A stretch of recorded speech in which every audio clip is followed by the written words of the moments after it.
शुरुआत हो रही है, अपना चुनाव करो। अर्थ ऑनलाइन ने बिना किसी चेतावनी के ब्लू स्टार पर दस्तक दी है। हर राष्ट्र ब्लू स्टार पर अपना वर्चस्व जमाने के लिए एक शुरुआती प्रजाति चुनता है।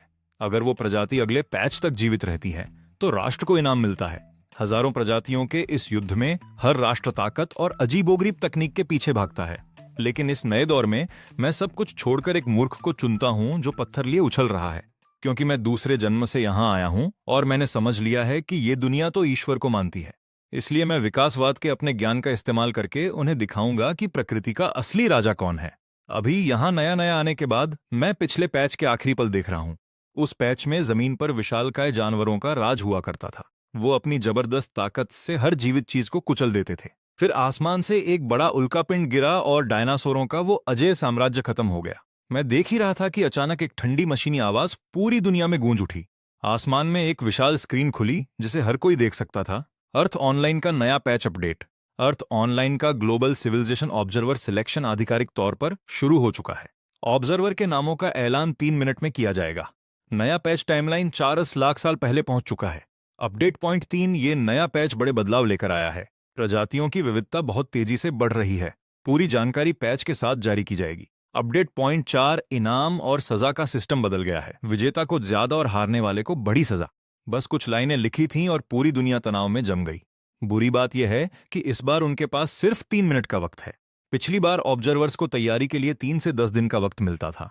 उस दौरान हर देश अपने ऑब्जर्वर को ब्रीफिंग देने और रणनीति बनाने में जुट जाता था। लेकिन इस बार सिस्टम ने सबको हैरान कर दिया। 3 मिनट में तो ब्रीफिंग भी नहीं हो सकती। क्लासरूम में एकदम सन्नाटा छा गया। सबकी नजरें आसमान की स्क्रीन पर टिकी थीं। ड्रैगन नेशन के ऑब्जर्वर का इंतजार कर रहे थे। आखिरकार लंबा इंतजार खत्म हुआ और ड्रैगन नेशन का नाम आया। ड्रैगन नेशन का ऑब्जर्वर स्टेलन, और 1 सेकंड बाद मेरी फोटो स्क्रीन पर आई। क्लास में हंगामा मच गया। असंभव, स्टेलन, क्या मजाक कर रहे हो? पूरे देश में से बस यही मिला? पिछला ऑब्जर्वर भी हमारे स्कूल से था। हमारी किस्मत इतनी अच्छी कैसे हो सकती है? किस्मत? स्टेलन की बात हो रही है, वो तो सोता रहता है। उसी वक्त मुझे नोटिफिकेशन मिला, आपको ड्रैगन नेशन का नया सिविलाइजेशन ऑब्जर्वर चुना गया है। अर्थ ऑनलाइन अब आपको गेम में ट्रांसफर कर देगा। पैच खत्म होने तक बाहरी दुनिया से आपका संपर्क पूरी तरह कट जाएगा। अब मेरे पास मना करने का कोई विकल्प नहीं है। उधर ड्रैगन नेशन की राजधानी में स्पेशल रिसर्च डिवीजन में अफरा तफरी मची है। बेस में हर कोई काम छोड़कर 3 मिनट की उल्टी गिनती देख रहा था। सबके चेहरे पीले पड़ गए थे। ये क्या हो रहा है? सिर्फ 3 मिनट कैसे? तैयारी का कोई वक्त नहीं मिला। हम खत्म हो चुके हैं। 3 मिनट में इंसान क्या ही कर सकता है? डिवीजन हेड डोवॉस को जैसे दौरा पड़ने वाला था। वो ड्रैगन नेशन में मेडिकल और रिसर्च के सबसे बड़े दिग्गजों में से एक हैं। उन्होंने पूरी तैयारी कर रखी थी, लेकिन सिस्टम ने सब कुछ बीच में ही काट दिया। कोई चारा न बचा देख वो दांत पीसकर आदेश देते हैं, ढूंढो स्टेलन के बारे में जो कुछ भी पता कर सको, 3 मिनट में लाओ। स्टेलन की फाइल डोकोवॉस के सामने आई। अच्छी खबर यह है कि स्टेलन एक टॉप यूनिवर्सिटी से है, जहां से पिछला ऑब्जर्वर भी आया था। वहां की पढ़ाई इतनी बेहतर है कि एक औसत छात्र को भी बेसिक जानकारी होती है। बुरी खबर यह है कि स्टेलन औसत नहीं है। वो क्लास का सबसे आलसी छात्र है, हर लेक्चर में सोता है। ब्रेकअप के बाद से तो बिल्कुल टूट चुका है। जब डॉकेवॉस ने यह पढ़ा तो वो सुन्न रह गए। उन्होंने दर्द भरी मुस्कान के साथ बुदबुदाया, क्या भयानक शुरुआत है। जनता का रिएक्शन रिसर्च डिवीजन से कुछ बेहतर नहीं था। जैसे ही अर्थ ऑनलाइन की लाइव स्ट्रीम शुरू हुई, दुनिया भर के लोग बात करने लगे।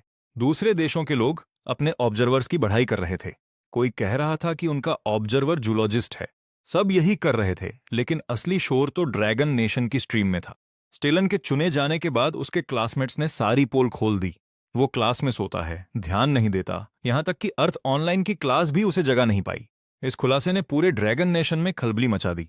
पिछली बार के पैच की नाकामी के बाद उन्होंने बड़ी मुश्किल से आपदा झेली थी, और अब सिस्टम ने साफ कर दिया कि हार की सजा पहले से भी भयानक होगी।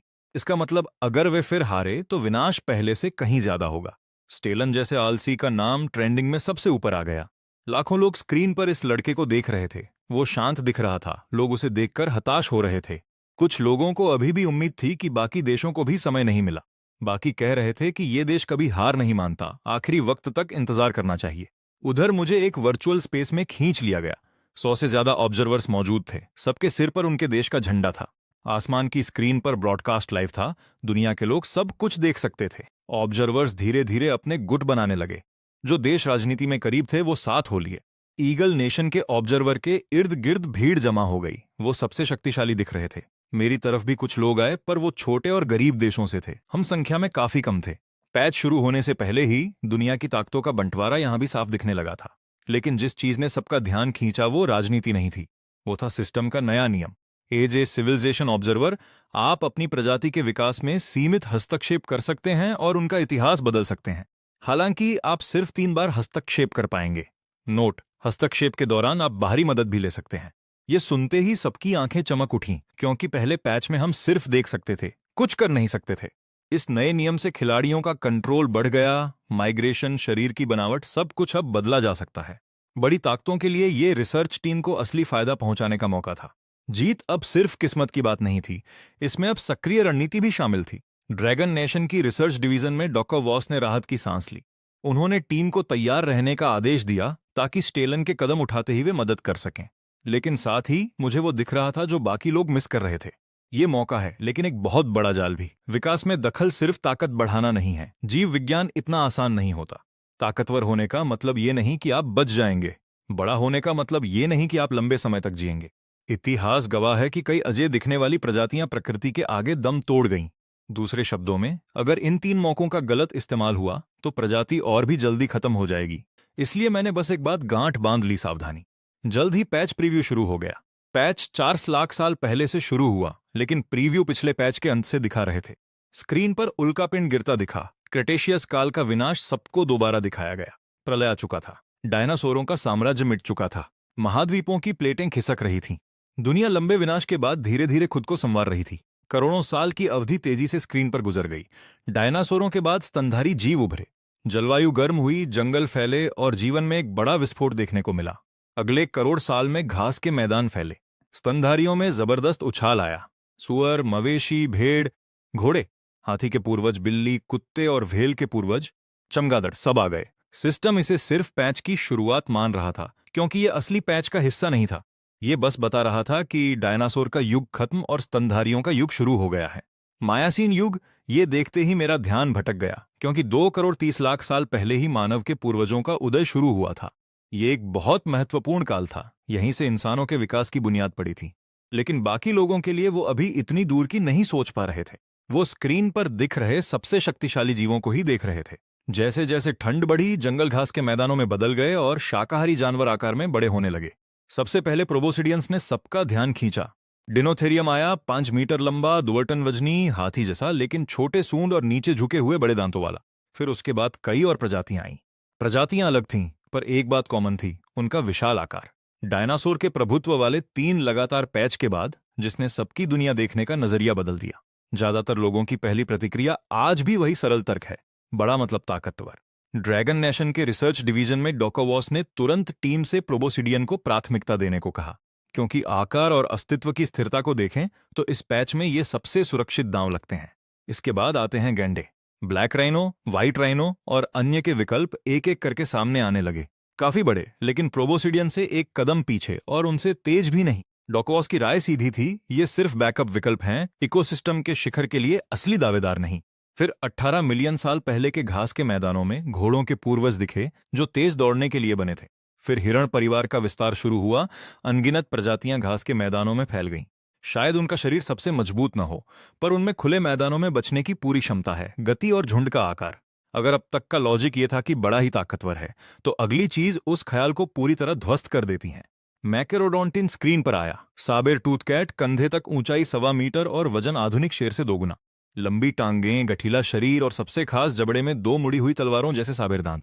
इससे भी अहम ये कि स्क्रीन पर ये विशाल प्रोबोसिडियन का शिकार करते हुए दिखा। गति, ताकत और शिकार करने की दक्षता, सब कुछ चरम पर।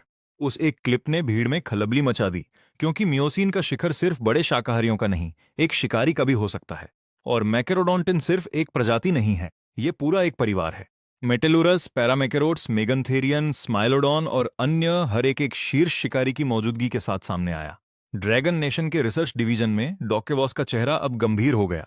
उनके मुताबिक साबेर टूथ परिवार प्रोबोसिडियन से बेहतर विकल्प है, लेकिन स्क्रीन पर अभी और भी विकल्प बाकी थे। भालू दिखे, पर उस वक्त उनके पूर्वज सिर्फ 1 मीटर ऊंचे थे, जो जंगलों में फल कीड़े खाकर रहते थे, अभी उतने प्रभावशाली नहीं। फिर एपीसियन सामने आया, शिकार करने वाले कुत्ते से कई गुना बड़ा, जो बड़े स्तनधारियों का शिकार कर सकता था।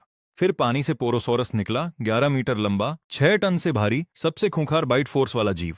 फिर एक विशाल सांप, फिर अर्जेंटाविस, और जब स्क्रीन महासागर पर कटी तो वहां के दिग्गजों ने सबकी सांसें थाम ली। मेगालोडोन 20 मीटर से लंबा, 90 टन से भारी, जिसके खुले जबड़े ही 3 मीटर चौड़े थे। डायनासोर के जाने के बाद दिग्गज पूरी तरह खत्म नहीं हुए। वो समुद्र में चले गए। उसका विशाल शरीर और भोजन श्रृंखला के शीर्ष पर होना, सब उसे देखकर दंग रह गए। कई लोगों को ये डायनासोर युग के समुद्री राजाओं का उत्तराधिकारी लगा। विकल्पों की कतार लंबी होती गई। साबेर टूथ कैट, एपिसियन, पोरोसॉर्स, मेगालोडोन, हर एक अविश्वसनीय रूप से शक्तिशाली था। हर एक पर दांव लगाना सही लग रहा था। लेकिन तभी स्क्रीन तेजी से आगे बढ़ी और छलांग लगाकर 58 लाख साल पहले पहुंची और दृश्य बदल गया। घास के मैदानों और समुद्र के दिग्गजों से हटकर कैमरा घास के मैदान के किनारे पेड़ों की एक छोटी सी कतार पर रुका। पेड़ों की शाखाओं पर वानरों का एक समूह सावधानी से बैठा था। कभी कभी वे सीधे खड़े हो जाते, पर ज्यादातर समय शाखाओं पर झूलने के लिए हाथों का ही सहारा लेते। प्रकृति से डरे हुए, फल खाकर जीने वाले, उनकी ताकत और कद पहले दिखे शिकारियों के सामने कुछ भी नहीं थे। वे अपनी कमजोरी में लगभग दयनीय दिखे। स्क्रीन ने उनका नाम बताया, आर्टोपिथेकस। इतने नाजुक कि जमीन पर पैर रखने की भी हिम्मत नहीं थी। इतिहास की विशाल गति के सामने लाखों साल पलक झपकते ही गुजर गए। 44 लाख साल पहले दौड़ती हुई टाइमलाइन अंततः रुक गई। उसी पल सिस्टम की यांत्रिक आवाज हर पर्यवेक्षक के कान में गूंजी। दिग्गजों का युग खत्म हुआ। स्तनधारियों ने मंच ले लिया है, जो हजारों रूपों में विकसित हो रहे हैं। एक नई प्रतियोगिता शुरू होने वाली है। दुनिया का नया शासक सामने आने वाला है। अर्थ ऑनलाइन के नए पैच लाइव हो चुके हैं। सभी पर्यवेक्षकों के पास अपनी प्रजाति चुनने के लिए 30 मिनट का समय है। आवाज गायब हुई और वर्चुअल स्पेस में लोग एक एक करके गायब होने लगे। मुझे बस एक सफेद रोशनी की चमक महसूस हुई।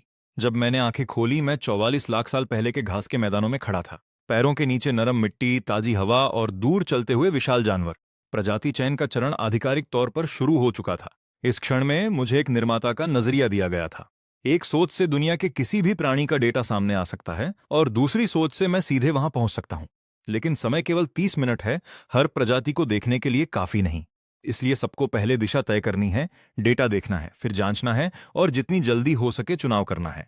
नियम पिछले पैच जैसे ही हैं। अगर कई लोग एक ही प्रजाति चुनना चाहें तो मुकाबला होगा, चाहे वो पत्थर कागज कैंची हो या शारीरिक संघर्ष। जो जीतेगा उसे प्रजाति मिलेगी, हारने वाले को दूसरी ढूंढनी होगी। और अगर अंत तक किसी ने फैसला नहीं किया तो सिस्टम बेतरतीब ढंग से कुछ भी दे देगा।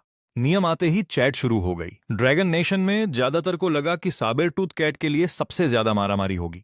प्रीव्यू में शिकार करने वाली उसकी क्लिप इतनी दमदार थी कि उसे नजरअंदाज नहीं किया जा सकता था। कुछ लोगों ने सावधानी बरती। उनका कहना था कि मुकाबला कठिन है तो प्रोबोसिडियन चुनना बेहतर है। किसी कठिन मुकाबले में समय बर्बाद करने से अच्छा है कि और लोग इस बात की परवाह ही नहीं कर रहे कि क्या चुनना है। वो इस बात से चिंतित हैं कि क्या स्टेलिन कुछ भी चुनेगा। लीक हुई जानकारी के मुताबिक स्कूल में उसे सुस्त और पढ़ाई में बिल्कुल ध्यान न देने वाला समझा जाता है। पिछले पैच में आयरन नेशन सबसे ताकतवर डायनासोर नहीं चुन पाया था और वो गलती उन्हें भारी पड़ी। अब स्टेलिन की बारी है और किसी को उम्मीद नहीं, पर मैं साबर टूथ कैट के लिए दुनिया से लड़ने नहीं वाला। मेरी नजर में असली दांव कोई दमदार शिकारी नहीं है। ये एक ऐसा विकल्प है जो देखने में कचरा लगता है, आर्टोपिथेक्स, या सटीक कहें तो भविष्य का अपराइट टेरर। ये नाम उस विकासवादी रास्ते का है जो मानवता के पूर्वजों की ओर ले जाता है। आर्टोपिथेकस वो महत्वपूर्ण सीमा रेखा है जहां वानर इंसानों में बदलने की शुरुआत करते हैं। लेकिन उस वक्त 44 लाख साल पहले ये बेहद कमजोर थे, बड़ी मुश्किल से शिकारियों से बच रहे थे। सामान्य इतिहास में द्विपाद गति, उपकरण, आग और सहयोग विकसित होने में 20 लाख साल और लग जाते, तब जाकर ये कहीं अपराइट टेरर स्टेज में प्रवेश करते।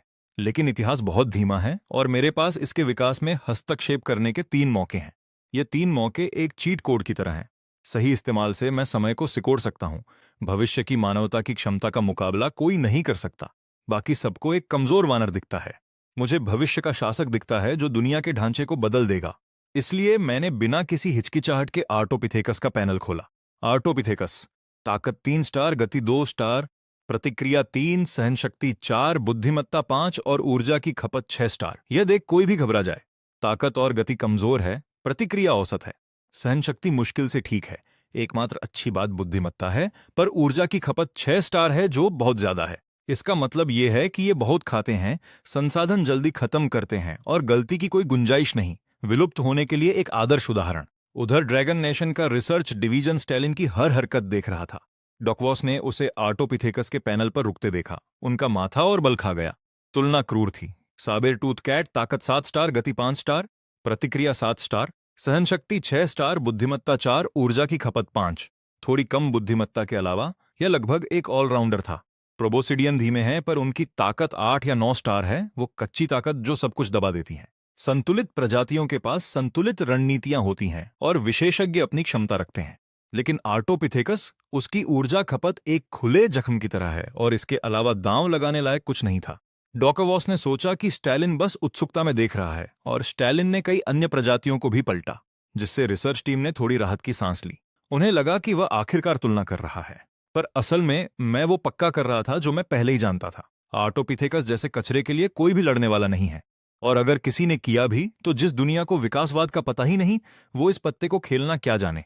कोई कल्पना भी नहीं कर सकता कि मानवता इतनी कमजोर प्रजाति से जन्म ले सकती है। इसके अलावा अगर मैं आर्टोपिथेकस न भी ले पाया तो मुझे अपने 3 हस्तक्षेपों पर इतना भरोसा है कि मैं किसी भी प्रजाति को जीत दिला सकता हूं। पर अगर मुझे पहला स्थान चाहिए तो यही एकमात्र सही रास्ता है।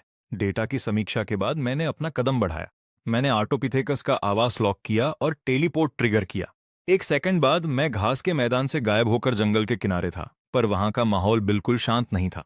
7-8 पर्यवेक्षक एक झील के किनारे जमा थे। उनके बीच तनाव इतना था कि उसे महसूस किया जा सकता था। ईगल नेशन का ड्रेक, बियर नेशन की वेरा और सोरेन सब वहां थे। यह साबेर टूथ कैट का इलाका था। साफ था कि यह समूह सबसे ज्यादा लड़े जाने वाली प्रजाति के लिए संघर्ष कर रहा था। मेरे आते ही सबकी निगाहें मेरी तरफ घूम गईं।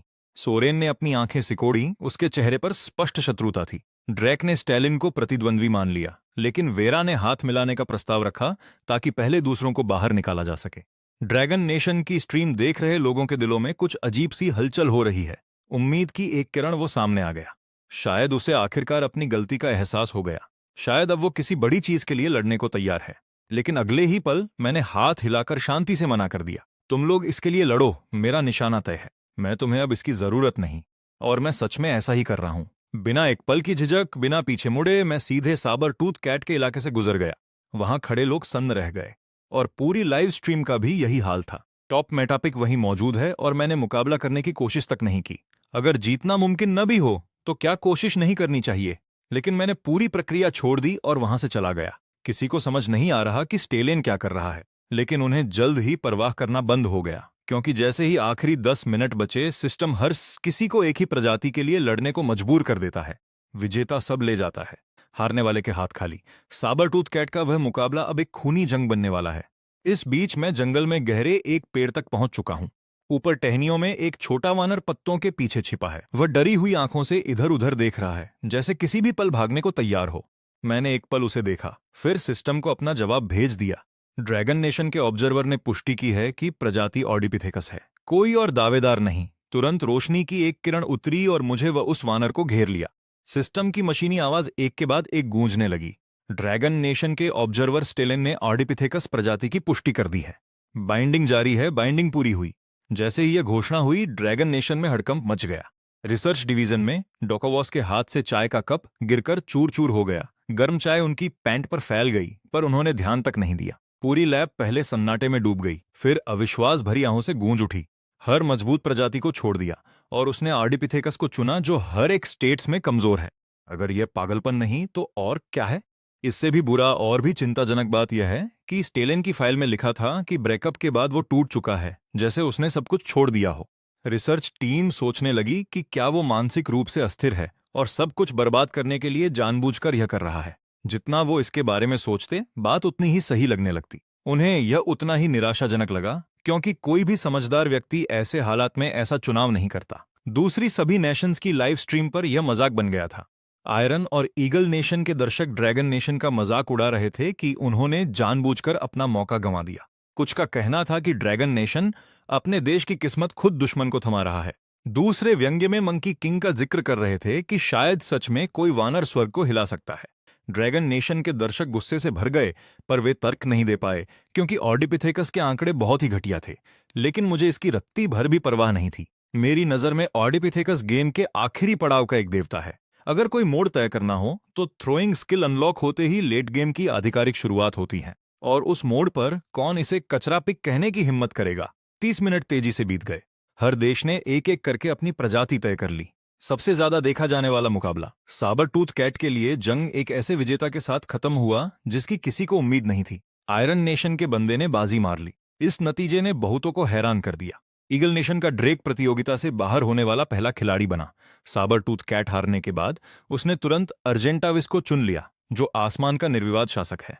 बैरो नेशन की वीरा साबर टूथ कैट तो हार गई, लेकिन वापस आकर स्टेगोडॉन प्रतियोगिता जीत गई। एक नतीजा जिसने ड्रैगन नेशन के दर्शकों को सबसे ज्यादा तोड़ दिया वो था सकोरा नेशन के सोरेन का। वो मुश्किल से अंत तक बचा रहा और कुछ लॉक नहीं कर पाया।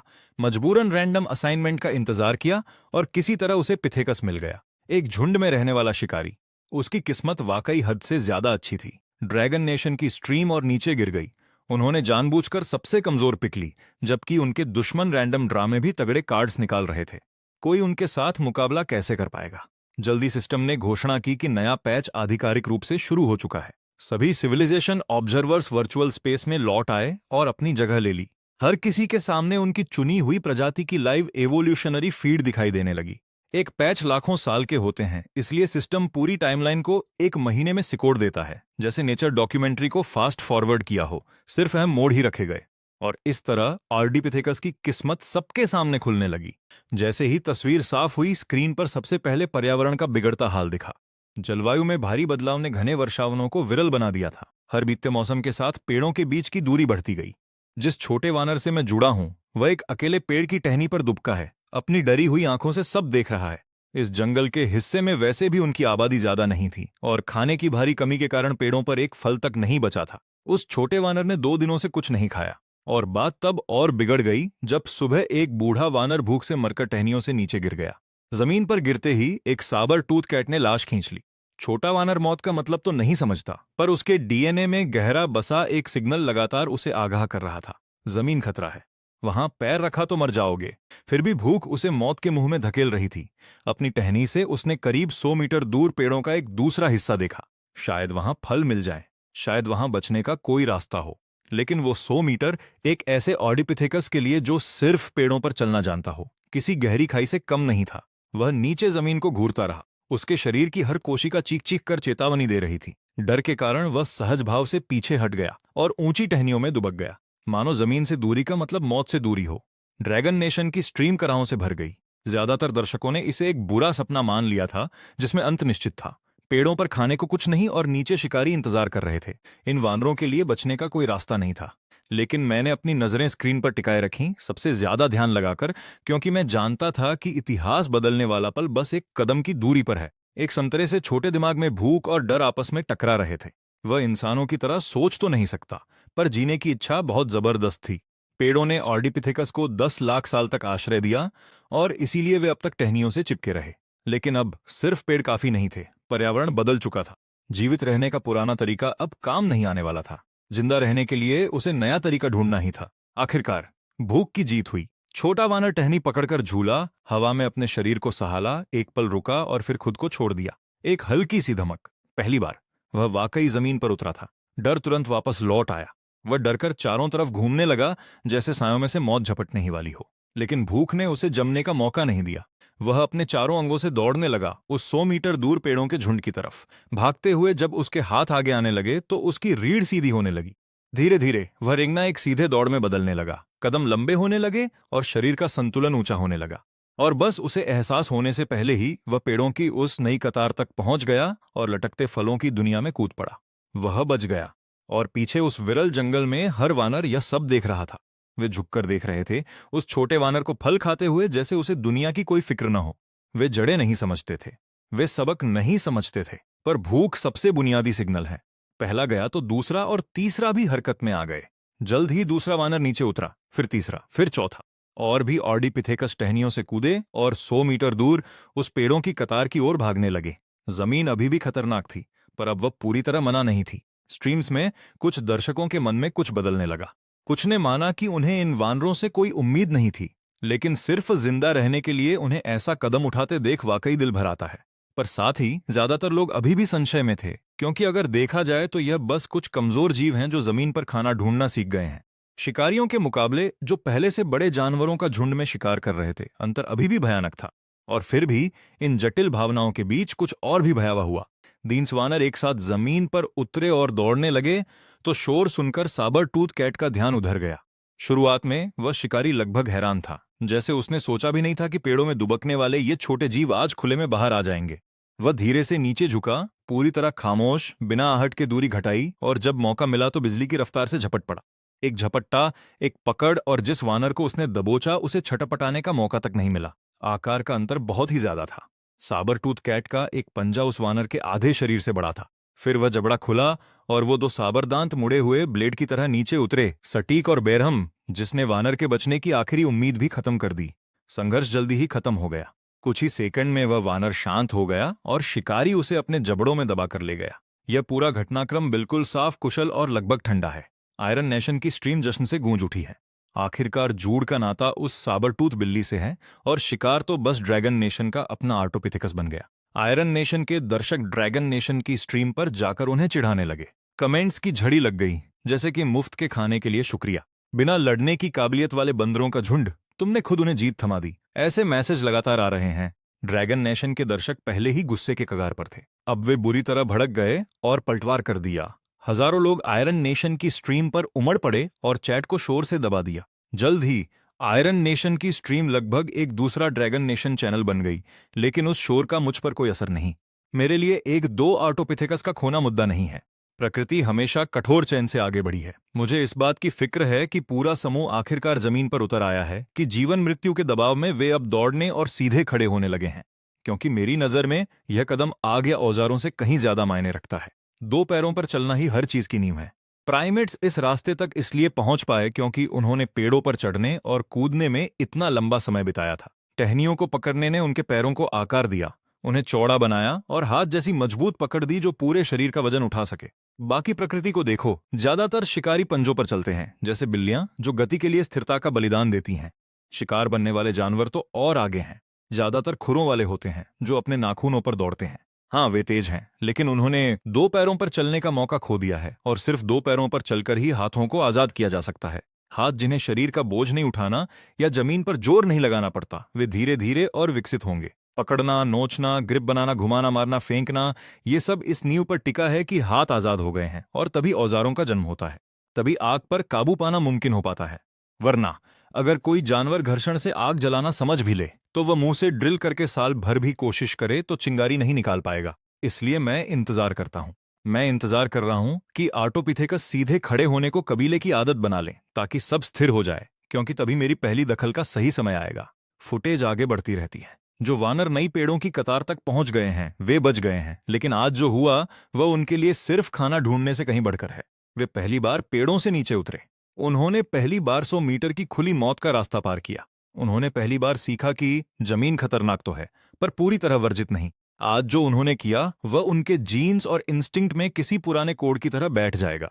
अगली बार जब खाना खत्म होगा तो वे फिर से माइग्रेट करेंगे, और उसके बाद भी 1 बार, 2 बार, 20-30 बार, जब तक कि जमीन उनके लिए सिर्फ खौफ का नाम न रह जाए। यह उनका घर बन जाएगा। विकास हमेशा ऐसे ही हुआ है, खतरे में ढलना सीखना और धीरे धीरे पूरे वातावरण पर छा जाना। शाम ढलते ही सूरज क्षितिज के नीचे चला जाता है और आसमान इतना साफ है कि सच नहीं लगता। न कोई इस्पात की मीनारें, न धुआं, बस तारों से भरी एक अंतहीन छत। पेड़ों पर जो वानर सबसे पहले जमीन पर उतरा था वह चुपचाप स्थिर बैठा है। सामान्यतः वह अब तक सो चुका होता, लेकिन आज उसका पेट इतना भरा है कि लेटने में उसे परेशानी हो रही है, तो वह बस बैठा है, कुछ नहीं कर रहा।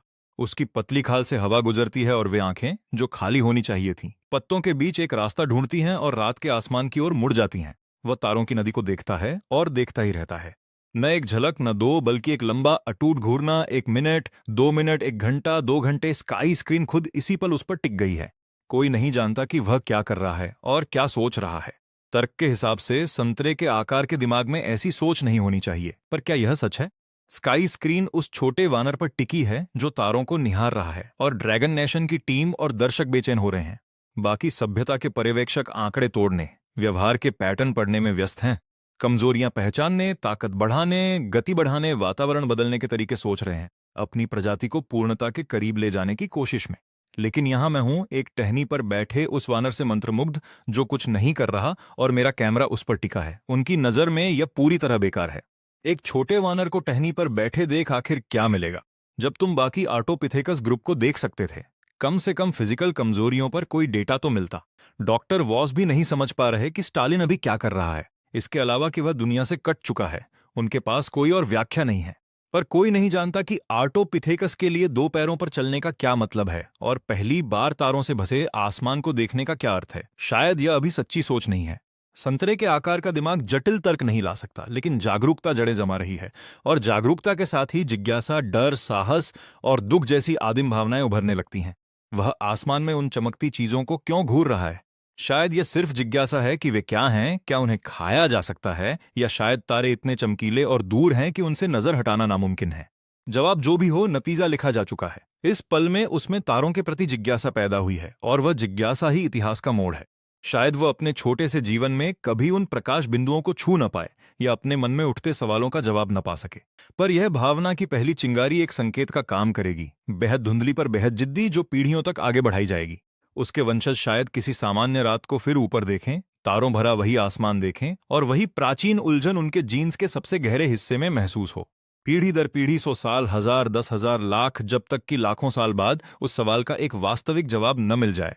बाकियों के लिए अर्थ ऑनलाइन सिर्फ राष्ट्रीय किस्मत का खेल है, पर मेरे लिए यह मानवता की पूरी उत्पत्ति की कहानी को अपनी आंखों के सामने घटते देखने जैसा है।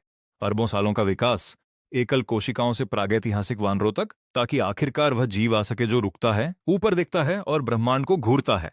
और उसके बाद सिर्फ कुछ और लाखों सालों में मानवता वाकई तारों तक पहुंच जाएगी। अगर आसमान के तारों को देखना जमीन पर पड़ा कोई रत्न पाने जैसा है, तो उसके बाद की पूरी मानव सभ्यता बस उस रत्न को उठाने के लिए नीचे झुकने का लंबा सफर था। इसलिए मैं इस पल को सावधानी से रिकॉर्ड करता हूं। मेरे नजरिए से जिस पल पहले वानर ने ऊपर तारों को देखा, मानवता की ब्रह्मांड की खोज 80% पूरी हो चुकी थी। मेरी नोटबुक जल्दी भर रही है, लेकिन इस पल का वजन ऐसा है जिसे यहां कोई और महसूस नहीं कर सकता। फिर स्काई स्क्रीन की गति तेज हो जाती है। किसी प्रजाति का उत्थान और पतन रातों रात नहीं होता। जब से पहला आर्टिपिथेकस सिर्फ जीवित रहने के लिए जमीन पर उतरा और पेड़ों की तरफ भागा, वह व्यवहार पूरे समूह ने अपना लिया है। जल्द ही जब फल और नए पेड़ फिर खत्म हो जाते हैं, तो आर्टिपिथेकस पहले की तरह पेड़ों में फंसता नहीं। वह दूसरी बार नीचे उतरता है, तीसरी बार कहीं और माइग्रेट करता है, क्योंकि पुराना वातावरण अब उन्हें सहारा नहीं दे सकता। वे खाने के पीछे भागते हैं, नई जमीन ढालते हैं, और इस तरह पेड़ धीरे धीरे उनका इकलौता सहारा नहीं रहते। वे जमीन पर ज्यादा समय बिताने लगे हैं, हर तरफ से शिकारियों के डर के बीच जीवित रहते हुए। और इन सबको जो जोड़े हुए है वह है दो पैरों पर चलना। नुकसान साफ है, गति कम हो जाती है, शिकारियों से बचना कठिन है, लेकिन यह एक बहुत जरूरी फायदा भी लाता है। पहला, ऊर्जा का खर्च कम हो जाता है। चार पैरों पर चलना फुल ऑल व्हील ड्राइव में दौड़ने जैसा है। चारों संपर्क बिंदु एक साथ जोर लगा रहे हैं, स्थिर लेकिन बहुत खर्चीला। दो पैरों पर चलना एक पेंडुलम की तरह है, लगातार आगे झुकना और खुद को संभालना, गुरुत्वाकर्षण की ऊर्जा का उपयोग करके कदम बढ़ाना। नतीजा यह है कि समान शारीरिक क्षमता के साथ सीधे चलने में खर्च होने वाली ऊर्जा काफी कम है। 6 फैट सिस्टम में आर्टिपिथेकस का अत्यधिक ऊर्जा खर्च 6 स्टार से घटकर 5 पर आ जाता है। और उससे परे दो पैरों पर चलना एक और फायदा लाता है, जो बाकी से कहीं अधिक तुरंत और भौतिक है: गर्मी का नियमन। चार पैरों वाला जानवर अपनी पूरी पीठ धूप के सामने खोल देता है। बहुत ज्यादा सतह गर्मी सोखती है, और लंबे समय तक दौड़ने पर शरीर का तापमान तेजी से बढ़ता है। लेकिन एक बार आर्टिपिथेकस सीधे खड़ा हो जाता है, धूप के सामने सतह का क्षेत्रफल नाटकीय रूप से कम हो जाता है, शरीर कुशलता से ठंडा होता है, और वे तेज गर्मी में लंबे समय तक चल सकते हैं। नतीजा, उनकी सहन शक्ति में एक सार्थक बढ़ोतरी है। वे ज्यादा दूर तक जा सकते हैं, लंबी दूरी तय कर सकते हैं, और खाने के लिए बहुत बड़ा इलाका खोद सकते हैं। और इस तरह जो प्रजाति बेहद नाजुक दिखती थी, वह पूरी अवधि में जीवित रहने में कामयाब रहती है। न केवल जीवित, बल्कि विस्तार के संकेत दिखाने लगती है। जल्द ही स्काई स्क्रीन एक गर्भवती आर्टिपिथेकस मादा पर लॉक हो जाती है। पेट सूजा हुआ है, भीतर नया जीवन पल रहा है। यह पूरी प्रजाति के आगे बढ़ने का प्रतीक होना चाहिए। लेकिन यही वह जगह है जहां दो पैरों पर चलने की सबसे घातक कीमत पहली बार स्पष्ट होती है। जब प्रसव शुरू होता है, तो मादा आर्टिपिथेकस दर्द में तड़पती है। पूरी प्रक्रिया उम्मीद से कहीं ज्यादा दर्दनाक है। उसकी चीखें जंगल में गूंजती हैं। आधुनिक इंसानों के लिए प्रसव के दौरान रोना सिर्फ दर्द है, पर शिकारियों से भरे प्रागैतिहासिक माहौल में यह असल में अपनी लोकेशन बताने जैसा है। एक गलत पल और यह हर शिकारी को सीधे उन तक खींच सकता है, पूरे समूह को मौत के घाट उतार सकता है। इस बार वे भाग्यशाली हैं। आसपास कोई बड़ा शिकारी नहीं है, लेकिन समस्या यह है कि प्रकृति हमेशा किस्मत पर नहीं चलती। ड्रैगन नेशन के रिसर्च डिवीजन में डॉक्टर वॉस पूरी तस्वीर देखते हैं। वह बताते हैं कि गोरिल्ला और बंदर कभी कभी सीधे चल सकते हैं, पर वह असली इंसानी स्टाइल का चलना नहीं है। उनके कूल्हे चौड़े हैं, उनकी टांगें छोटी हैं, उन्हें संतुलन के लिए पैर बाहर की तरफ रखने पड़ते हैं और टांगें मोड़कर चलनी पड़ती हैं, और ज्यादातर समय उन्हें मदद के लिए हाथों की जरूरत पड़ती है। लंबे समय तक दौड़ना उनके लिए नामुमकिन है। स्थिर खड़े रहना भी एक चुनौती है, लेकिन आर्टिपिथेकस अलग है। पहली बार जमीन पर पैर रखने से लेकर अगली पीढ़ियों तक उनका पोस्चर सीधा होता जा रहा है। उनकी टांगे पास आ रही हैं, उनका चलने का ढंग असली इंसानी चाल के करीब पहुंच रहा है। दूसरे शब्दों में वे एक ऐसा गुण विकसित कर रहे हैं जो सिर्फ इंसानों का होना चाहिए। ब्लू स्टार की समझ के मौजूदा मानकों के अनुसार यह बात होश उड़ा देने वाली है, क्योंकि यह दुनिया सृजनवाद पर चलती है। इंसान अद्वितीय हैं, इंसान श्रेष्ठ हैं। कौन मानेगा कि गेम के बंदर इंसानी काबिलियत को दोहरा रहे हैं? सदमा वास्तविक है, पर जीव विज्ञान किसी की मान्यताओं की परवाह नहीं करता। असली समस्या जल्दी आ जाती है। सीधे चलने का मतलब है पेल्विस का सिकुड़ना और गुरुत्वाकर्षण से भ्रूण का नीचे की तरफ खिंचना। ज्यादातर 4 पैरों वाले स्तनधारियों के लिए जन्म देना एक स्वाभाविक प्रक्रिया है।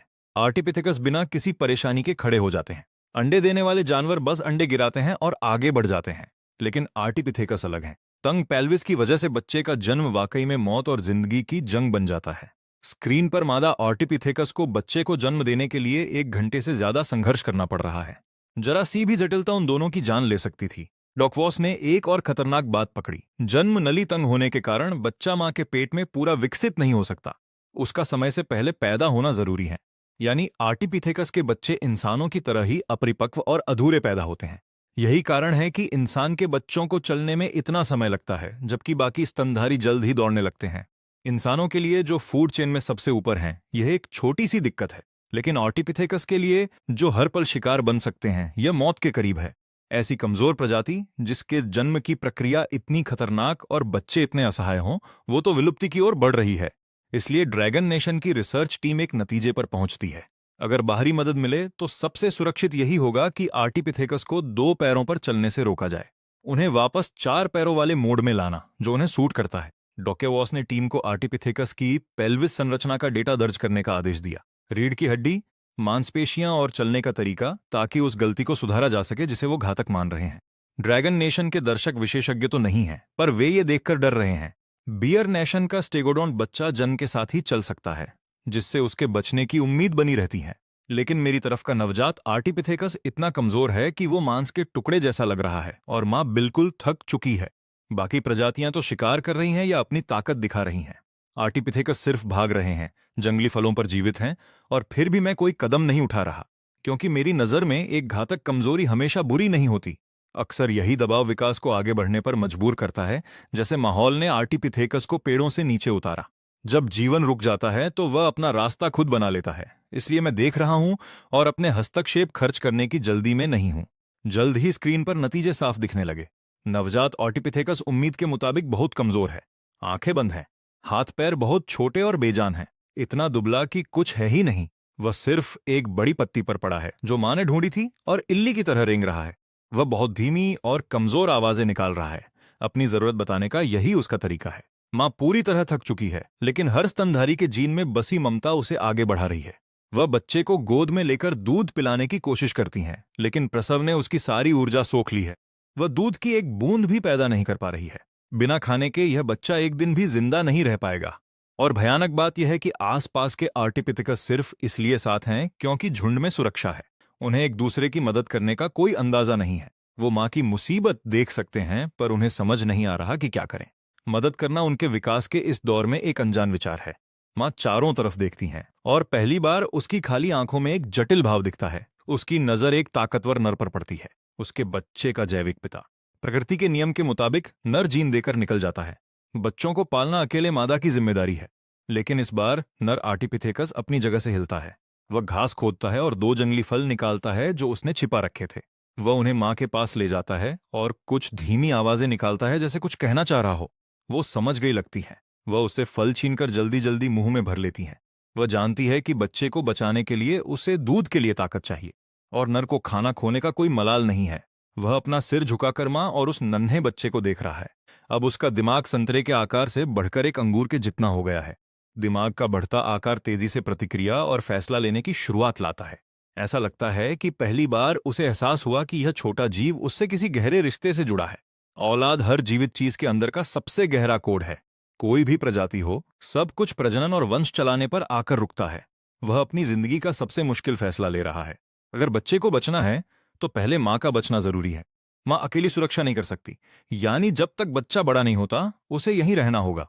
इस पल में शायद उसने पहली बार जिम्मेदारी का एहसास किया है। बाकियों के लिए यह बस एक नर का फल देना है, कोई बड़ी बात नहीं। लेकिन मैं देख रहा हूं और मेरे सीने में कुछ बदल रहा है, क्योंकि मैं जानता हूं ये उसी पल जैसा है जब पहली बार कोई वानर जमीन पर उतरा था। छोटा, लेकिन इतिहास का एक महत्वपूर्ण मोड़। विकास कभी भी रातों रात नहीं होता। ये अनगिनत छोटे बदलावों का नतीजा है जो जिंदगी और मौत के दबाव में मिलकर एक प्रजाति का रास्ता हमेशा के लिए बदल देते हैं। 2 पैरों पर चलने की वजह से प्रसव में आई भयंकर कठिनाई। सीधे चलने वाले आर्टिपिथेकस अकेले जिंदा नहीं रह सकते। एक मां अकेले इतने नाजुक बच्चे को नहीं पाल सकती। अगली पीढ़ी को बचने के लिए कुछ नया चाहिए, इसलिए परिवार की इकाई ने आकार लेना शुरू कर दिया है। नर कहीं नहीं जाता, इसके बजाय वह चुपचाप मां और बच्चे के पास रहता है। शुरू में उसे समझ नहीं आ रहा कि क्या करे, बस अजीब सा खड़ा होकर देख रहा है। लेकिन समय के साथ वह खाना ढूंढने जाता है और वापस लाता है। यहीं पर 2 पैरों पर चलने का एक और बड़ा फायदा दिखता है, सामान ले जाना। 4 पैरों वाला जानवर चाहे कितना भी शक्तिशाली हो, उसे मुंह का इस्तेमाल करना ही पड़ता है। वो शिकार खींच तो सकता है, लेकिन दूर नहीं भाग सकता और मुंह में चीज दबाकर वो लड़ नहीं सकता। बचा कुचा मांस अक्सर छोड़ना पड़ता है और दूसरे जानवर उसे ले जाते हैं। लेकिन आर्टिपिथेकस अलग हैं।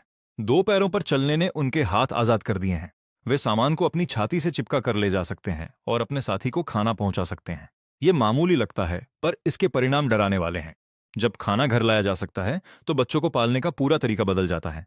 मां को अब सबसे कमजोर हालत में भी खाना ढूंढने जाने का खतरा नहीं उठाना पड़ता। लगातार देखभाल से बच्चों के जीवित रहने की दर बढ़ जाती है। यानी 2 पैरों पर चलने की कमजोरी आर्टिपिथेकस को विलुप्ति की ओर नहीं ले जाती। ये उन्हें परिवार बनाकर समस्या हल करने पर मजबूर करती है। और एक बार परिवार बन गया तो कुछ और बड़ा पैदा होता है, सभ्यता की नींव। परिवार काम के बंटवारे को जन्म देता है। काम का बंटवारा बेहतर सहयोग लाता है, और जहां सहयोग और तालमेल हो वहां सभ्यता मुमकिन हो जाती है। मेरे लिए 2 पैरों पर चलना और परिवार, ये वो 2 पहेलियां हैं जो अब फिट हो रही हैं। अभी पूरा नहीं हुआ, पर दिशा साफ है। और जल्द ही यह बदलाव पूरे कबीले में फैल गया। आर्टिपिथेकस अब अकेले खाना नहीं ढूंढते, वे जोड़ों या छोटे समूहों में चलते हैं। ज्यादा लोग यानी ज्यादा आंखें। सतर्कता बढ़ गई है। वे सतर्क रहते हैं, खतरा होने पर फौरन इशारा करते हैं, यहां तक कि एक दूसरे की रक्षा भी करते हैं। और इसी वजह से आयरन नेशन को सबसे पहले अंदाजा हुआ कि कुछ गड़बड़ है। आयरन नेशन की प्रजाति है सेबर टूथ कैट। काफी समय तक आर्टिपिथेकस ही इनका सबसे आसान शिकार हुआ करते थे। आयरन नेशन के दर्शक तब पागल हो जाते थे जब एक बिल्ली आसानी से शिकार कर लेती थी, जैसे ड्रैगन नेशन से हारना मायने न रखता हो। लेकिन अब उन्हें एहसास हो रहा है कि शिकार करना मुश्किल होता जा रहा है। पहले शिकार पक्का होता था, अब वे दूर से ही दिख जाते हैं और आर्टिपिथेकस खतरा भांपते ही भाग जाते हैं, वो भी पूरी प्लानिंग के साथ। स्क्रीन पर एक बेहतरीन उदाहरण दिखता है। जूड अपना कैमरा उस बिल्ली पर टिका देता है जो आर्टिपिथेकस इलाके के सबसे करीब है। बिल्ली निराश नहीं करती। उसे काफी दूर से ही महक आ गई है और वह जानती है कि झाड़ियों में सीधे कूदना गलती होगी। आर्टिपिथेकस तुरंत पेड़ पर चढ़ जाएंगे और शिकार फेल हो जाएगा, तो वो इंतजार करना चुनती है। सबसे बड़ा शिकारी सिर्फ हमले से नहीं, बल्कि सब्र से जीता जाता है। बिल्ली घंटों तक घास में दबी रही जब तक दोपहर को 4 आर्टिपिथेकस एक साथ बाहर नहीं आए। उन्होंने जानबूझकर ये वक्त चुना, ये इत्तेफाक नहीं है। गर्मी में बाकी शिकारी सुस्त हो जाते हैं, लेकिन 2 पैरों पर चलने की वजह से आर्टिपिथेकस गर्मी को बेहतर झेल सकते हैं। लेकिन इस बार वे एक ऐसे शिकारी से टकरा रहे हैं जिसका सब्र गर्मी से कहीं ज्यादा है। साबेर टूथ कैट धीरे धीरे नीचे झुकती है, रेंगते हुए आगे बढ़ती हैं। मांसपेशियां किसी कमान की तरह तन गई हैं, बस झपटने का इंतजार है। लेकिन जैसे ही बिल्ली झपटने वाली थी, पहरे पर तैनात आर्टिपिथेकस को कुछ गड़बड़ महसूस हुई। उसने एक तीखी अर्जेंट आवाज निकाली। उसकी चीख में खतरे का एहसास था, जिसे सुनकर बिल्ली भी एक पल के लिए ठिठक गई। और अगले ही पल चारों आर्टिपिथेकस एक साथ घूमे और भाग खड़े हुए। सबसे प्रभावशाली बात यह थी कि वे अलग अलग दिशाओं में बिखरे, जैसे किसी जन्मजात प्रोटोकॉल का पालन कर रहे हों। इसने शिकारी को दुविधा में डाल दिया। साबेर टूथ कैट ठिठक गई, उसका सिर इधर उधर घूम रहा था, वह किसी भी एक दिशा को चुन नहीं पा रही थी। सटीक हमले का मौका निकल गया। जब तक उसने किसी को चुना, चारों आर्टिपिथेकस काफी दूर निकल चुके थे और दोपहर की चिलचिलाती धूप बिल्ली के शरीर का तापमान तेजी से बढ़ा रही थी। उसने अपना जबड़ा खोल दिया, हांफते हुए और भारी सांसें लेते हुए। उसका शरीर गर्मी से बेहाल होने की कगार पर था। शिकार जरूरी है, लेकिन अगर पीछा करने में जान ही चली जाए तो यह घाटे का सौदा है। इसलिए उसके पास आर्टिपिथेकस को दूर जाते देखने के अलावा कोई चारा नहीं था। फिर वह वापस छांव में चली गई। आयरन नेशन की लाइव स्ट्रीम बौखला गई। वे मान ही नहीं पा रहे थे कि वानरों का वो झुंड पकड़ में क्यों नहीं आ रहा। और उससे भी बड़ी बात, उनकी नजर में आर्टिपिथेकस ने यह सब अपने दम पर विकसित नहीं किया। स्टैलिन ने जरूर किसी को पता चले बिना हस्तक्षेप किया होगा, वरना कमजोर वानर इतने चालाक कैसे हो सकते हैं। और जैसे जैसे आयरन नेशन इस बारे में सोच रही थी, उनका यकीन पक्का होता गया। जूड ने भी स्टैलिन की ओर मुड़कर देखा। उसे यकीन था कि उसने कोई चाल चल दी है। जूड को लगा कि स्टैलिन ने आर्टोपिथेकस की प्रतिक्रिया की गति या जागरूकता बढ़ा दी है। जूड को नहीं पता कि स्टैलिन ने अब तक एक बार भी हस्तक्षेप नहीं किया है, पर फिलहाल इससे कोई फर्क नहीं पड़ता। चूंकि आयरन नेशन ने मान लिया है कि ड्रैगन नेशन ने पहले चाल चली है, तो वे हाथ पर हाथ धरे नहीं बैठेंगे। जूड ने तुरंत अपने हस्तक्षेप का एक स्लॉट इस्तेमाल करने का फैसला किया और एक्सटर्नल सपोर्ट सक्रिय कर दिया। अर्थ ऑनलाइन में हस्तक्षेप इतना आसान नहीं है। ताकत बढ़ाने का मतलब है मांसपेशियों की संरचना बदलना। आकार बढ़ाने का मतलब है पूरे कंकाल का ढांचा बदलना। किसी जमीनी जानवर को पानी में रहने लायक बनाना मतलब श्वसन तंत्र को फिर से बनाना। जरा सी गलती और सब खत्म। आप किसी जमीनी शिकारी पर बस गलफड़े नहीं लगा सकते, वरना वह जमीन पर सांस नहीं ले पाएगा और मर जाएगा। इसलिए इस मामले में जूड जल्दबाजी में कोई फैसला नहीं लेना चाहता। उसके हस्तक्षेप की संख्या 3 से घटकर 2 हो गई। जल्द ही आयरन नेशन की रिसर्च टीम जुड़ गई। दूसरी तरफ की टीम पूरी तरह तैयार बैठी थी। उनकी नजर में ये बढ़त हासिल करने का मौका था और उनका रुख साफ था कि इस हस्तक्षेप से पूरी तरह दबदबा कायम करना है। टीम साबर टूथ कैट के शरीर में सीधे बदलाव की सलाह नहीं देती, क्योंकि वे इस जीव को पूरी तरह नहीं समझते। लापरवाही से उसे बढ़ावा देना उसकी खासियत को खत्म कर सकता है। इसलिए वे कुछ और व्यवहार और आवास की प्राथमिकताओं पर ध्यान देते हैं। लंबी निगरानी से पता चला कि साबर टूथ कैट अकेले शिकार करती है, पर वह अपने इलाके को लेकर ज्यादा सख्त नहीं है। एक ही इलाके में 2-3 साबर टूथ कैट का होना अजीब नहीं है। वे अकेले और समूह के बीच में कहीं हैं। इसे देखते हुए उसके शरीर को छूने की जरूरत नहीं है, बल्कि उसके व्यवहार को बदलें, उन्हें महसूस कराएं कि उनका इलाका आरामदायक नहीं है, कि उन्हें कहीं बेहतर जगह जाना चाहिए। और वो बेहतर जगह वही है जहां ये आर्टोपिथेकस हैं। एक साबर टूथ कैट ही अपने आप में खौफ है, लेकिन अगर बहुत सारी एक ही इलाके में आ जाएं तो आर्टोपिथेकस का सहयोग भी काम नहीं आएगा। उनकी चेतावनी प्रणाली कितनी भी तेज क्यों न हो, एक साथ झुंड में आए शिकारियों से बचना असंभव हो जाएगा। आयरन नेशन की रिसर्च टीम की नजर में इस पैच की असली चाल शायद अपनी प्रजाति को बचाना नहीं है। शायद यह हस्तक्षेप का इस्तेमाल करके दूसरों के जीने की जगह को पूरी तरह खत्म करना है। रणनीति बनते ही जूड ने तुरंत कदम उठाया। आर्टोपिथेकस का मौजूदा इलाका भौगोलिक रूप से जटिल है, जहां जंगल, घास के मैदान और पहाड़ सब पास हैं। कुछ साबर टूथ कैट पहले से गश्त कर रही थीं, लेकिन जैसे ही व्यवहार बदलने वाला हस्तक्षेप लागू हुआ, पूरे महाद्वीप की बिल्लियों में एक नया जुनून जाग उठा। उन्हें लगा कि जहां वो रह रही हैं वो सही नहीं है और उनका असली ठिकाना कहीं और है। और इस तरह एक बड़े पैमाने पर पलायन शुरू हुआ। एक एक करके साबर टूथ कैट ने अपनी पुरानी जमीन छोड़ी और उसी ठिकाने की ओर बढ़ने लगी। स्क्रीन पर पूरे महाद्वीप का नक्शा दिखा और हजारों लाल बिंदु हर दिशा से एक ही ओर बढ़ने लगे। उनमें से कुछ रास्ते में रुक सकते हैं, लेकिन इस गति को रोकना अब नामुमकिन था। साबर टूथ कैट, जो पहले से ही खाद्य श्रृंखला में सबसे ऊपर है, उसे कृत्रिम रूप से एक ही जगह इकट्ठा किया जा रहा था। और एक बार जब वे आर्टोपिथेकस के इलाके में इकट्ठा हो गईं, तो सिर्फ शिकार ही नहीं बदलेंगे, पूरे इलाके का पारिस्थितिक संतुलन ही बिगड़ जाएगा। उस बिंदु पर आर्टोपिथेकस की तो बात ही छोड़ दें, आसपास की हर प्रजाति शिकारियों के इस सैलाब में बह जाएगी। नक्शे पर घने होते लाल बिंदुओं को देखकर आयरन नेशन समय से पहले ही जश्न मनाने लगी। वे देख पा रहे थे कि कैसे साबर टूथ कैट का सैलाब आर्टोपिथेकस को कुचलकर हर प्रतियोगी को खत्म कर देगा। ड्रैगन नेशन हो या साकुरा नेशन, कोई फर्क नहीं पड़ता। उनकी नजर में बाकी सब सिर्फ अगले शिकार बनने वाले थे।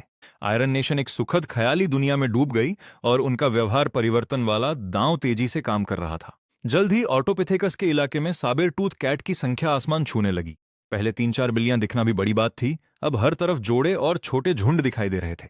संख्या 10 गुना बढ़ गई थी और अभी भी बढ़ रही थी। मतलब आर्टोपिथेकस ने सहयोग से जो कुछ भी बनाया था, वो सब दम तोड़ने की कगार पर था। पहले एक बिल्ली देखकर भाग जाना काफी था, अब एक दिखने का मतलब है कि कई और आसपास छिपी हैं।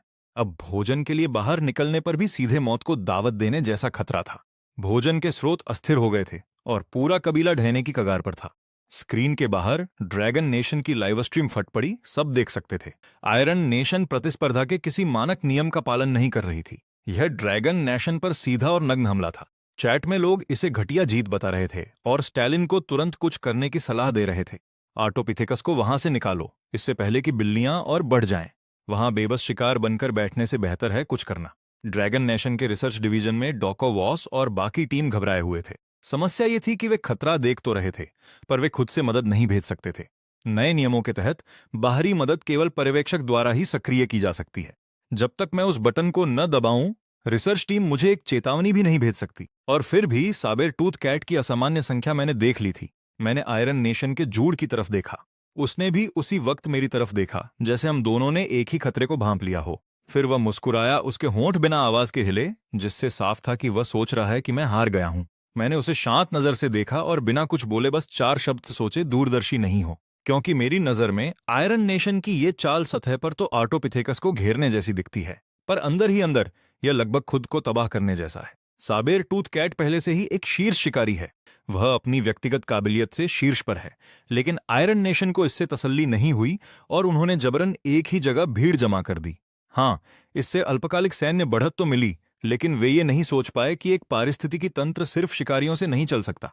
शिकारी बढ़ाने से शिकार अपने आप नहीं बढ़ जाते, बल्कि खतरे के बढ़ने से शिकार डरकर भाग जाते हैं। एक बार आसपास का शिकार खत्म या डरकर भाग गया तो यह इलाका संसाधनों के संकट में आ जाएगा। जब ऐसा होगा तब साबेर टूथ कैट खुद को नहीं पाल पाएंगी और स्थिति बेकाबू हो जाएगी। तो जो ताकत का प्रदर्शन लग रहा है वह असल में अदूरदर्शी अति उत्साह है। और इसके अलावा आर्टोपिथेकस में कभी भी अपने इलाके के प्रति ज्यादा लगाव नहीं रहा।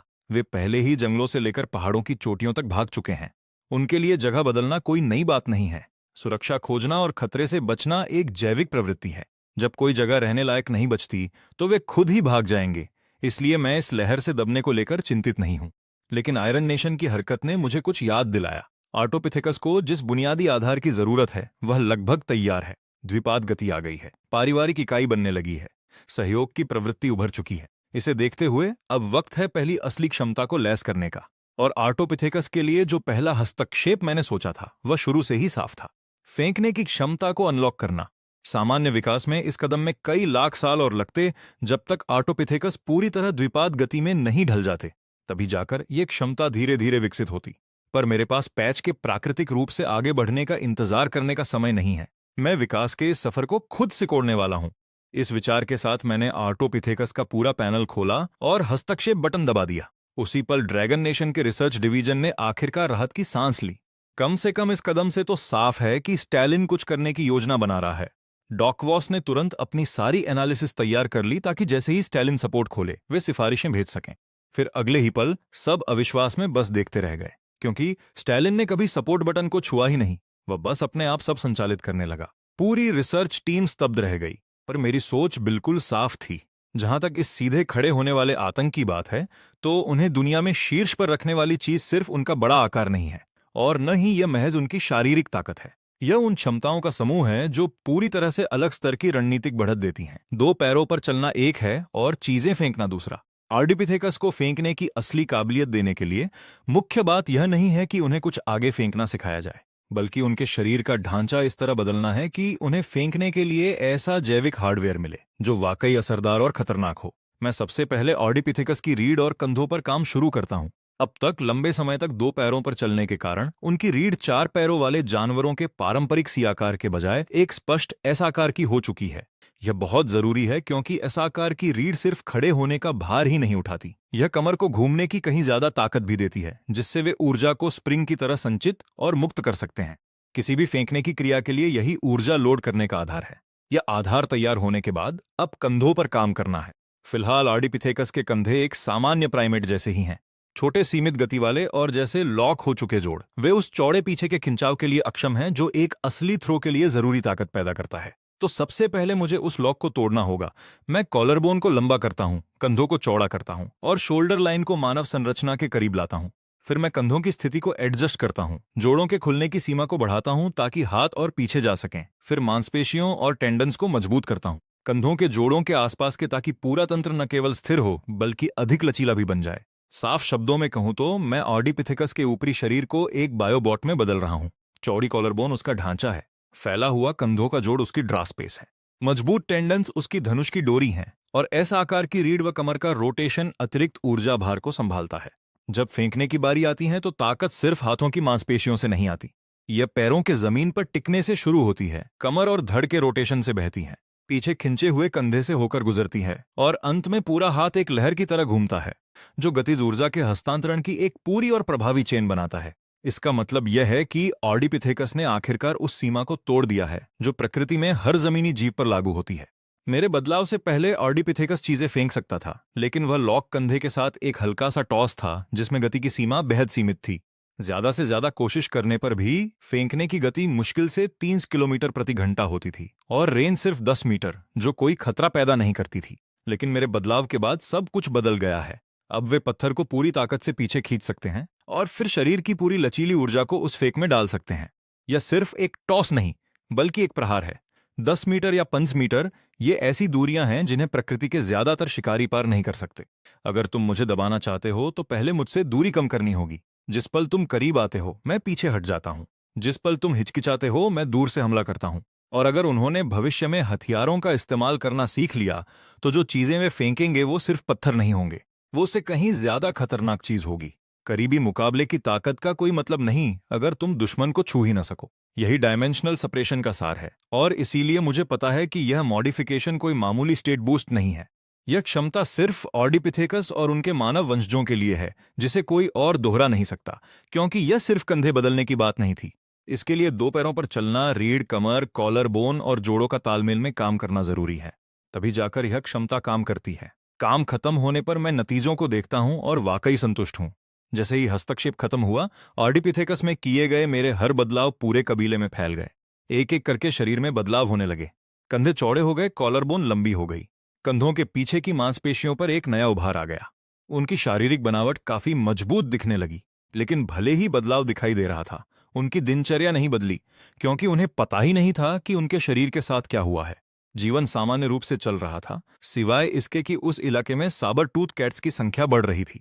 जंगल अब हर दिन और खतरनाक होता जा रहा था, इसलिए ऑर्डिपिथेकस को पहाड़ों में पीछे हटने पर मजबूर होना पड़ा। पहाड़ी इलाका जटिल है, जो साबर टूथ कैट्स के हमलों को सीमित करता है, और चट्टानों में बनी प्राकृतिक गुफाएं खुले जंगल से कहीं बेहतर सुरक्षा देती हैं। इस वक्त एक मादा ऑर्डिपिथेकस गुफा के मुहाने पर बैठी है। उसने अपने कुछ महीने के बच्चे को गोद में लिया है और खाली नजरों से दूर कहीं देख रही है। वह इंतजार कर रही है उन नरों का जो खाना ढूंढने बाहर गए हैं। जब से पारिवारिक इकाई बननी शुरू हुई, यह श्रम विभाजन स्वाभाविक हो गया। मादा बच्चे को दूध पिलाती है जबकि नर खाने की तलाश करते हैं। लेकिन आज आसमान काला पड़ चुका है और जो बाहर गए थे वे अभी तक नहीं लौटे। समय बीतता जा रहा है, अंधेरा छा रहा है। बाहर की दुनिया हर मिनट और खतरनाक होती जा रही है। ऑर्डिपिथेकस के लिए रात का मतलब खतरे का बढ़ना है। उनकी रात की दृष्टि शिकारियों जितनी अच्छी नहीं है। एक बार विजिबिलिटी कम हो जाए तो कोई भी सहयोग और सतर्कता काम नहीं आती। माँ चिंता जैसी जटिल चीज तो नहीं समझ सकती, पर भूख को महसूस कर सकती है। उसे खाने की जरूरत है, उसकी गोद में बच्चे को और भी ज्यादा जरूरत है। गुफा में मौजूद बाकी सभी ऑर्डिपिथेकस का भी यही हाल है। और आखिर में शाम की नारंगी रोशनी में कुछ साए दूर से लड़खड़ाते हुए वापस आते दिखते हैं। खाने की तलाश में निकले हुए 6 वानर थे। हर एक के पास मुट्ठी भर फल थे जो उन्होंने अपनी छाती से चिपका रखे थे। माँ तुरंत उत्साहित हो गई और गुफा के अंदर के दूसरों को सतर्क करने लगी। एक एक करके ऑर्डिपिथेकस गुफा के मुहाने की ओर दौड़ पड़े। अपने साथियों को वापस आते देख उनमें उत्साह की लहर दौड़ गई। खाना मिल गया, आज रात सब ठीक रहेगा। लेकिन जब वे 6 लोग करीब आए और फल गुफा के एक कोने में रखे तो अंदर मौजूद एक वानर ने महसूस किया कि कुछ गलत है। आज दोपहर में 10 से ज्यादा ऑर्डिपिथेकस एक साथ बाहर निकले थे। अब सिर्फ आधे ही वापस आए हैं। कुछ वापस आए 6 लोगों के इर्द गिर्द घूमने लगे, फिर दौड़कर गुफा के मुहाने पर जाकर अंधेरे में घूरने लगे, जैसे पूछ रहे हों कि बाकी कहाँ हैं। जो वापस आए थे उन्होंने एक दूसरे को देखा। उनके चेहरे दहशत से भरे थे। आज उनका सामना 6 साबर टूथ कैट से हुआ था। वे शिकारी बहुत तेजी से और ताकत से आए थे। उन्होंने पहले ही हमले में ग्रुप को बिखेर दिया। कई तो वापस आ ही नहीं पाए। अगर साबर टूथ कैट्स को उन लोगों ने अपनी ओर न खींचा होता जिन्हें उन्होंने पहले पकड़ा, तो बाकी लोग जान बचाकर भाग नहीं पाते। यह बताने के लिए भाषा की जरूरत नहीं थी। हवा में फैला डर काफी था, पर सीमित बुद्धि का एक फायदा भी होता है। वे इंसानों की तरह दुख में डूबे नहीं रहते। प्रकृति में जीवित रहने का दबाव हमेशा सबसे बड़ी प्राथमिकता होता है। इसलिए भूख ने फिर से जोर मार दिया। ऑर्डिपिथेकस एक घेरे में बैठ गए और फलों के उस ढेर को बांटने लगे। ये बड़े अखरोट जैसे फल थे, स्वाद में अच्छे, लेकिन इनका छिलका बेहद सख्त था। आमतौर पर वे इन्हें सिर्फ अपने दांतों से फोड़ लेते थे। उनमें अब भी जानवरों वाली स्वाभाविक प्रवृत्ति थी। उनके कुत्ते के दांत इतने तेज थे कि काफी मेहनत करके वे छिलका तोड़ सकते थे। गुफा जल्दी ही चबाने और फोड़ने की आवाजों से भर गई। लेकिन वह माँ जिसके पास बच्चा था, उसका सिर्फ एक हाथ खाली था। वह उस पर काफी जोर नहीं लगा पा रही थी और काफी देर चबाने के बाद भी वह उसे फोड़ नहीं पाई। वह हताश होने लगी। तभी उसने नीचे देखा और उसे अपने पैर के पास एक पत्थर दिखा। कुछ समझ में आया। उसने फल को जमीन पर रखा, पत्थर उठाया और उसे अपने सिर के ऊपर ले गई। उसने उसे जोर से नीचे पटका। एक तीखी आवाज आई। सख्त छिलका फूट गया। माँ तुरंत खुश हो गई और फल को मुंह में ठूंस लिया। उसके सामने बैठे ऑडिपिथेकस ने यह सब देखा और उसकी आंखें चमक उठीं। उसने मां के पैर के पास रखे पत्थर की ओर इशारा किया, फिर अपना फल उठाया। मतलब साफ था, इसे यहां पास कर दो। मां समझ गई। आदत के मुताबिक उसने पत्थर को हवा में उछाल दिया। लेकिन समस्या यह थी कि उसका शरीर अब वैसा नहीं था जैसा कुछ पल पहले था। चौड़ा कंधा, लंबी कॉलर बोन, फेंकने का पूरा ढांचा मेरे हस्तक्षेप से बदल चुका था। मां को इस बदलाव का बिल्कुल भी अंदाजा नहीं था और उसने मांसपेशियों की याददाश्त के कारण अपनी सामान्य मेहनत के सिर्फ ओतो प्रतिशत बल से पत्थर फेंका। अगले ही पल पत्थर उसकी उम्मीद से कहीं ज्यादा तेज रफ्तार से उड़ा और सीधे सामने बैठे ऑर्डिपिथेकस के चेहरे पर लगा। चोट से वह पीछे गिर गया। वह सिर पकड़कर दर्द से कराहने लगा। गुफा में मौजूद बाकी सब सन्न रह गए। मां भी जम गई। उसे समझ नहीं आया कि एक छोटे से पत्थर ने इतनी ताकत से कैसे मारा, और जिसे चोट लगी थी। काफी देर दर्द सहने के बाद उसने उस चोट के पीछे का अंतर समझ लिया।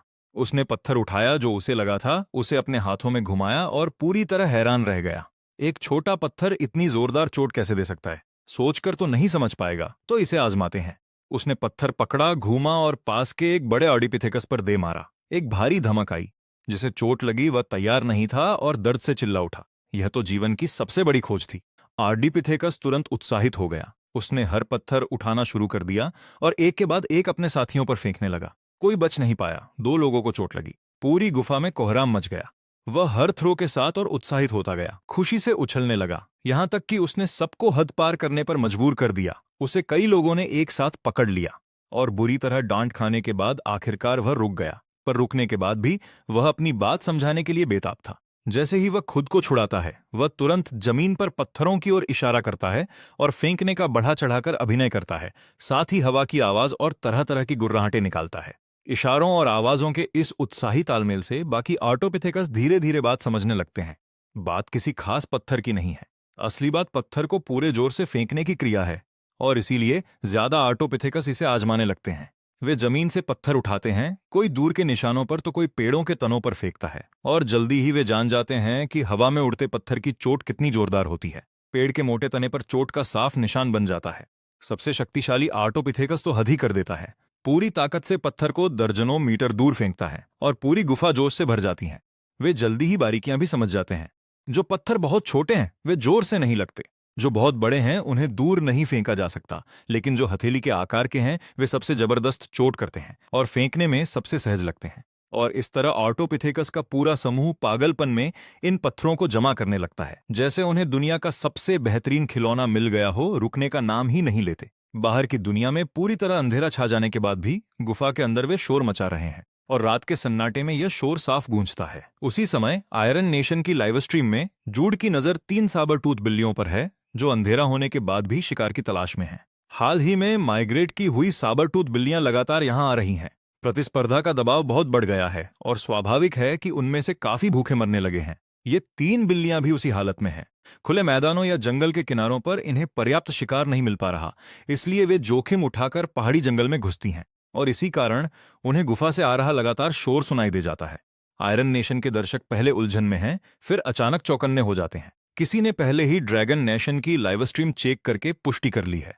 बिल्कुल सही, अंदर बहुत सारे वानर हैं जो पत्थरों से खेल रहे हैं और अपनी जिंदगी के सबसे मजे ले रहे हैं।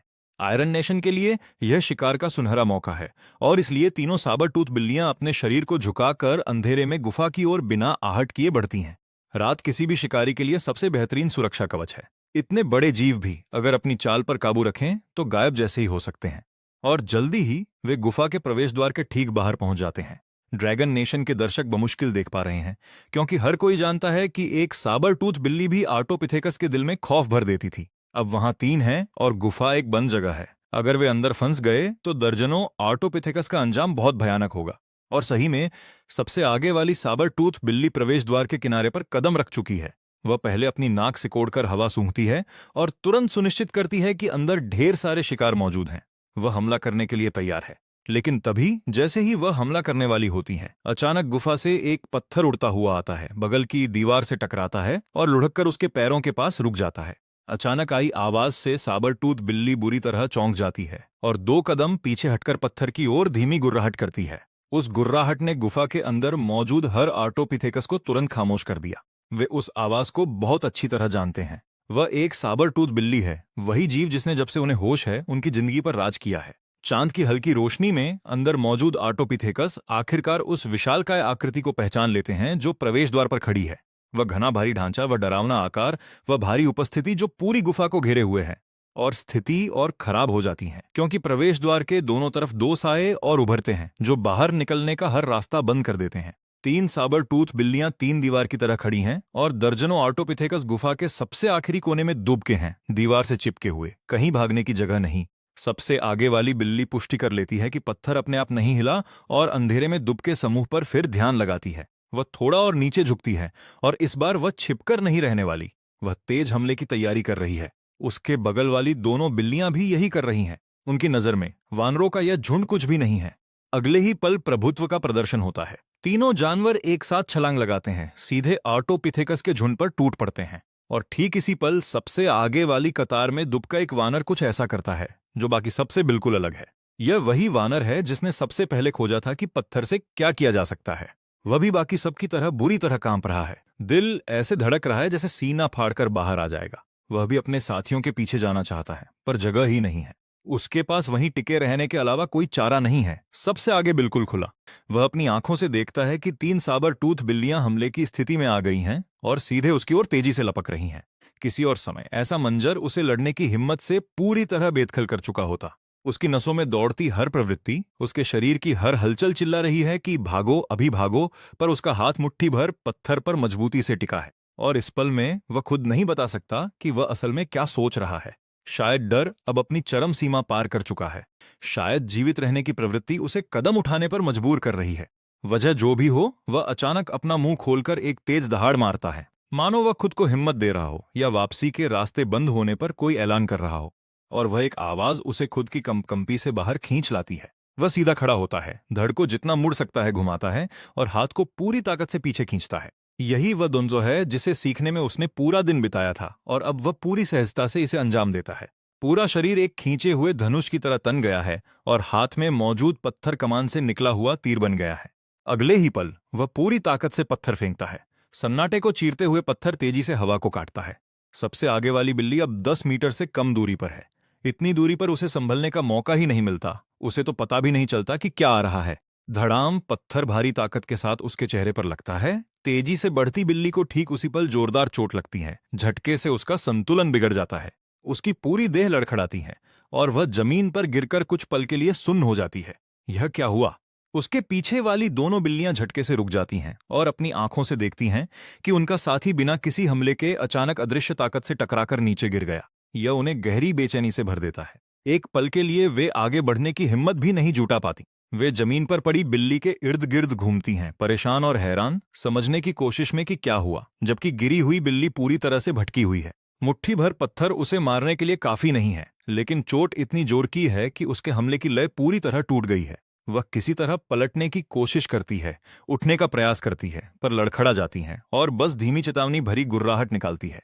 आर्टोपिथेकस की तरफ फेंकने वाला वानर जोर जोर से हाँफ रहा है, पर उसे उस जीव को जो हमेशा उनसे ऊपर रहा है अपने सामने ढेर होते देख एक ऐसी समझ आती है जो पहले कभी नहीं थी। वह वाकई इन दिग्गजों को रोक सकता है। वह जानवर जो हमेशा उन्हें तितर बितर कर देता था, उसे रुकने पर मजबूर किया जा सकता है। यह एहसास अभी धुंधला है, सचेत सोच से कोसों दूर, लेकिन इस आर्टोपिथेकस की रगों में घर कर चुका है। शायद वह उतना कमजोर नहीं जितना हमेशा माना गया। शायद खतरा आने पर भागना ही एकमात्र विकल्प नहीं। सो वह दूसरा पत्थर उठा लेता है।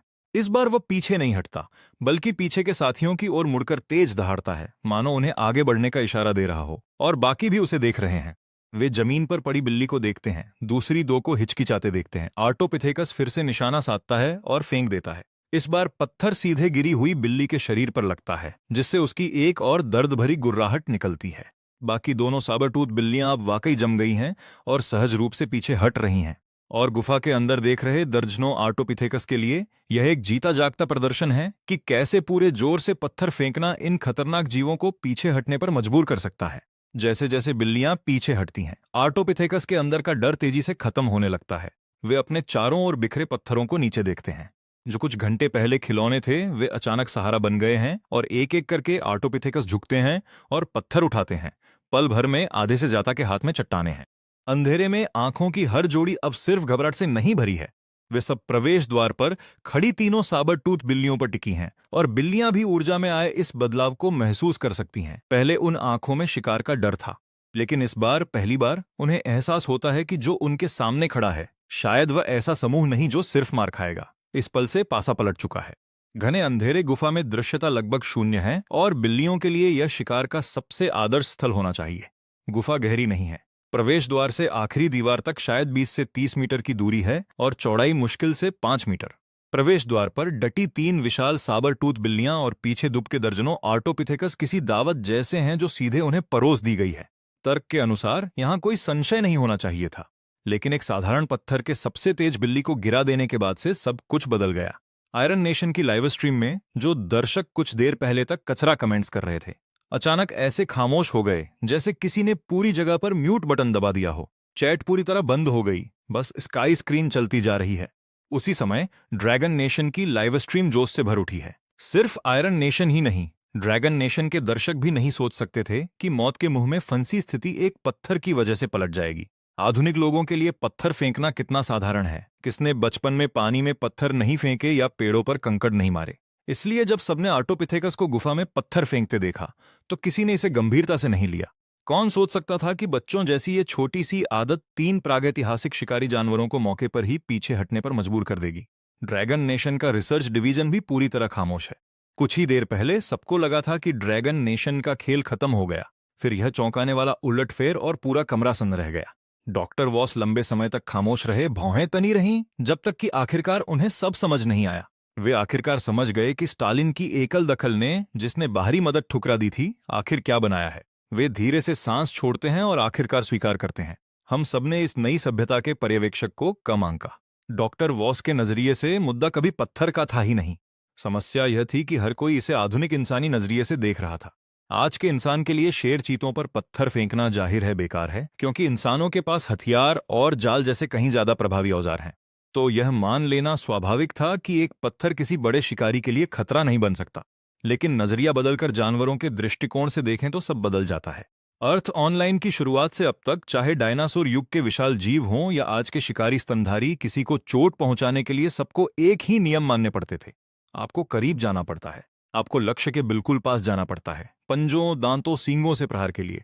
हर मुकाबला बहुत करीब से तय होता है। कौन बड़ा है, कौन तेज है, कौन जोर से काटता है, वही जीतता है। लेकिन उस दुनिया में जिस पल कोई ऐसा समूह आया जो दूर से हमला कर सकता है, पूरा नियम ही टूट गया। पंजे चाहे जितने तेज हों, दांत चाहे जितने डरावने हों, अगर वो शिकार को छू भी न पाएं तो बाकी सब बेकार है। डॉक्टर वोस्ट जब इसे पूरी तरह समझ लेंगे तब उन्हें एहसास होगा कि स्टालिन को उनकी सलाह की जरूरत कभी थी ही नहीं। रिसर्च टीम का ध्यान सिर्फ एक बात पर था, इकोसिस्टम के नियमों में रहकर आर्टोपिथेकस की कमियां कैसे सुधारें। लेकिन स्टालिन ने बिल्कुल अलग रास्ता चुना। वो कमियों को नहीं भर रहा था, वो नियम ही बदल रहा था।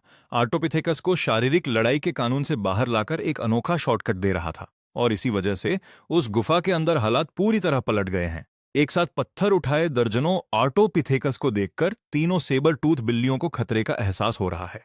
उनकी तेज नजरों को सब दिख रहा है। वे बंदर हाथ उठा रहे हैं, पीछे हट रहे हैं, जैसे छोटी छोटी अजीब गुलेले हों। अगले ही पल पत्थरों की भारी बारिश किसी तूफान की तरह बरस पड़ी। उस पल उन तीनों सेबर टूथ बिल्लियों के लिए मानो पूरी दुनिया ढह गई। दूरी बहुत कम है, गुफा बहुत तंग है और पत्थर पागलों की तरह तेज रफ्तार में आ रहे हैं। तकरीबन एक साथ तीनों सेबर टूथ बिल्लियों के पूरे शरीर पर पत्थरों की मार पड़ रही है। पत्थर तेज और भारी हैं, हर चोट से दर्द की लहरें उठ रही हैं और उन्हें जबरदस्त अंदरूनी चोटें पहुंच रही हैं। सिर, चेहरे और नाजुक जोड़ों पर लगी चोटें और भी घातक साबित हो रही हैं। वो दहाड़ते हुए बचने की कोशिश कर रहे हैं, पर गुफा संकरी है।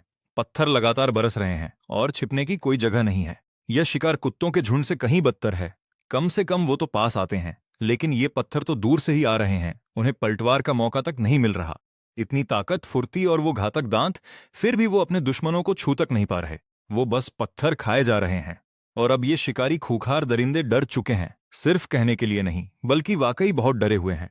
उनकी रगों में दौड़ रही सहज बुद्धि कह रही है, यहां खतरा है, यह गुफा सामान्य नहीं है, ये बंदर आम नहीं है, यहां से भागो। कुदरत का नियम है, अगर जीत नहीं सकते तो भाग जाओ, अगर कुछ गलत लगे तो पीछे हट जाओ। यही सबसे स्वाभाविक विकल्प है। बात बस इतनी है कि सेबर टूथ बिल्लियों ने इतने लंबे समय से ऐसी स्थिति का सामना नहीं किया था। अपनी आम जिंदगी में उन्हें बस झपट्टा मारना होता है और शिकार डरकर भाग जाता है।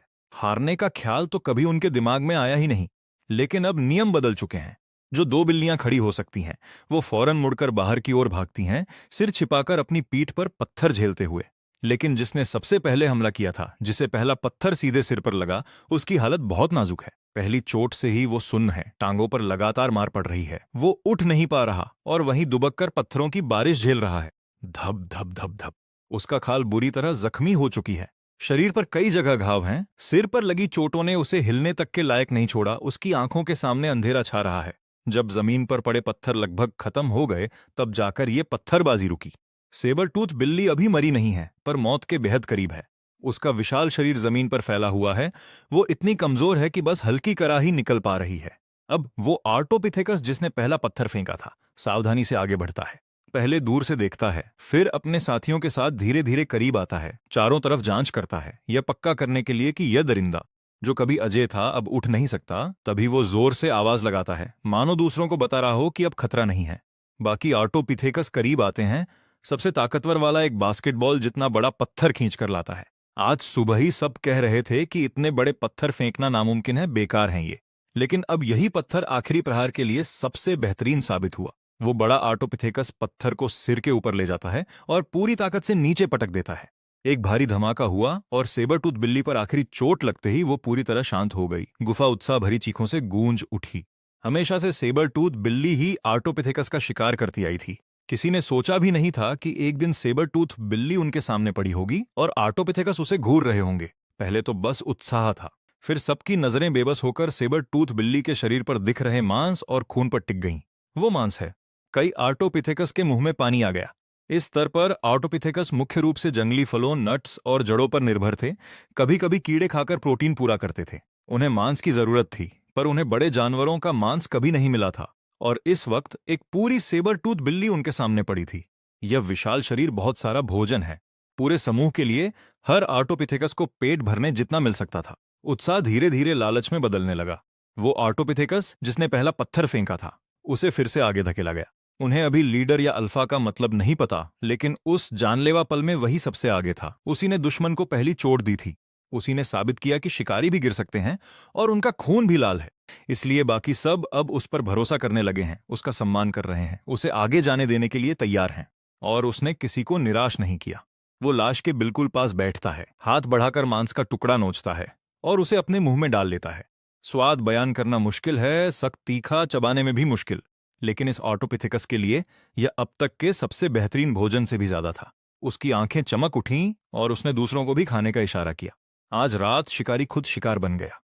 आर्टोपिथेकस ने पहली बार बड़े जानवर का मांस खाया है। मैं इस पल को अपनी डायरी में लिख रहा हूं, क्योंकि मुझे पता है कि यह सिर्फ मेन्यू में नई चीज नहीं है। फल से मांस की तरफ बढ़ना सिर्फ स्वाद का बदलाव नहीं है, यह असल में एक ऐसा डिब्बा खोलने जैसा है जिसे नहीं खोलना चाहिए था।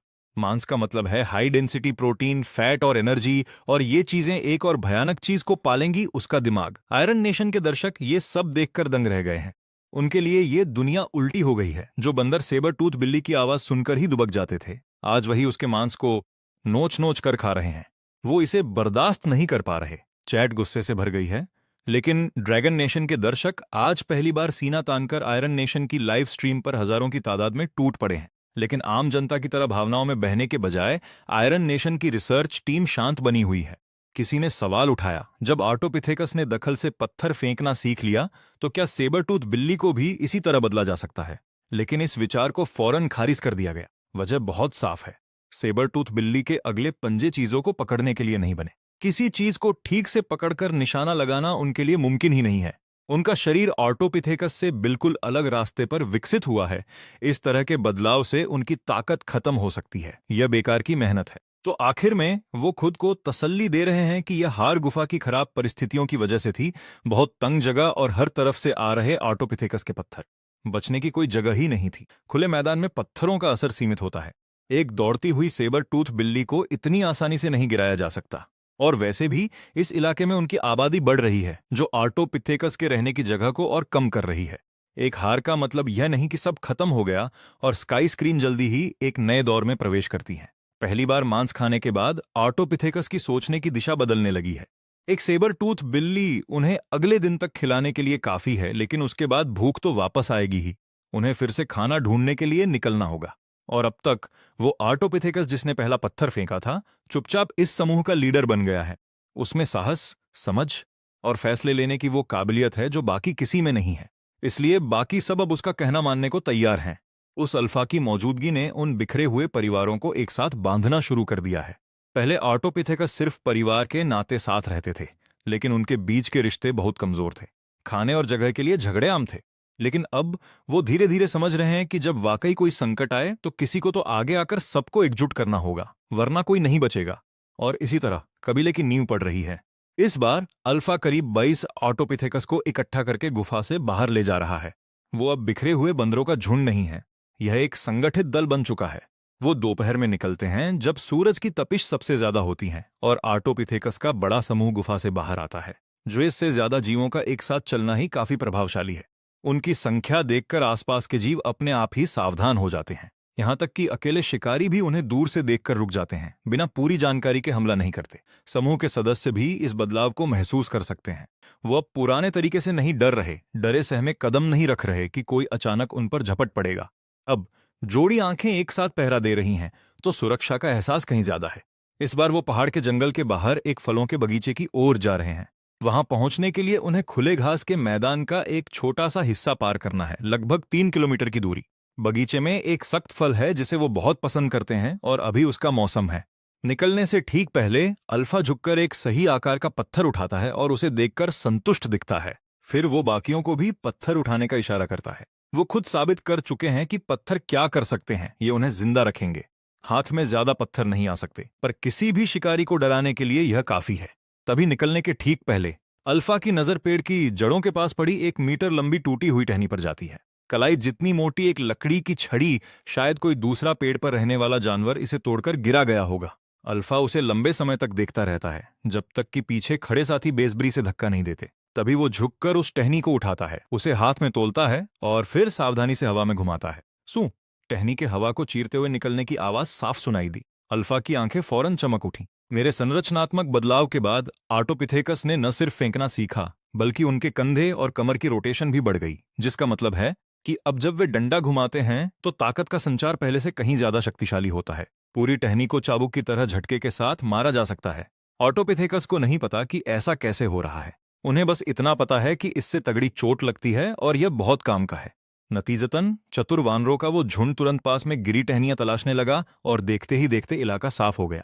20 से ज्यादा आर्टोपिथेकस में से आधे से ज्यादा को अपनी पसंद की टहनी मिल गई, और जिनके पास नहीं थी उन्होंने पत्थर उठा लिए। और इस तरह एक अनोखा समूह तैयार हो गया। आर्टोपिथेकस का ये झुंड एक हाथ में डंडा और दूसरे में पत्थर लिए गुफा से बाहर निकल पड़ा। ड्रैगन नेशन की लाइव स्ट्रीम में दर्शक हंसने लगे। किसी ने कहा कि उन्हें ये आर्टोपिथेकस देखकर अपने बचपन की याद आ रही है, जब हम भी गांव के गेट पर लकड़ी उठाकर हथियार की तरह घुमाया करते थे। दूसरों ने मजाक किया कि कोई भी बच्चा सड़क किनारे एक अच्छी लकड़ी देख उसे उठाए बिना नहीं रह सकता। मजाक का दौर चलता रहा, लेकिन ड्रैगन नेशन के दर्शक धीरे धीरे महसूस करने लगे कि आर्टोपिथेकस का ये समूह सच में कुछ अलग है। वे अभी छोटे हैं, अभी इस पैच में किसी प्रभावशाली प्रजाति से कोसों दूर, पर कुछ ऐसा महसूस हो रहा है जो एक बड़ी शुरुआत का संकेत है। इस बीच घास के मैदानों पर पारिस्थितिक बदलाव के असर दिखने लगे थे। आयरन नेशन द्वारा बड़ी संख्या में साबेर टूथ कैट के जमावड़े के बाद वहां बड़े जानवरों की संख्या काफी घट गई थी। या तो वे शिकार हो गए या डरकर भाग गए। पूरा मैदान अब साबेर टूथ कैट का साम्राज्य जैसा लग रहा था।